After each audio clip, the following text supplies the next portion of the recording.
কোথায় যাবে? যাবো এদিকে বল খেলা দেখতে। আমাকে লাগবে নেবে? তুই ধুনুক দিছে লোককে, আমিও গাড়ি ফাড়িয়ে চাপাইনি। হ্যাঁ আমাকে লাগবি না। আরে ফুটা আনি শালা, একটা সেকেন্ড হ্যান্ড গাড়ি কিনে নি আমাকে ফুটা আনি দেখাচ্ছে। হ্যাঁ হাঁটেই যাবো।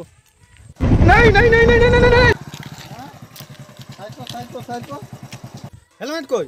স্যার ভুলে গেছি আনতে। ভুলে গেছো আনতে? দেখি গাড়ি পেপার দেখি। স্যার পেপার তো আচ্ছা আল্লাহ, আমি ধুরুক দিছি না শালা, আমাকে চাপাবি না, পাইছি শালা সুযোগ। স্যার স্যার স্যার স্যার তোমার আবার কি হলো? স্যার এই গাড়িটা চুরির গাড়ি বটে। কি রে বেটা, চুরির গাড়ি? না না না না স্যার, চুরিলে। শালা চুরির গাড়ি লয়। আল্লাহ! ওরে বাঁচালো!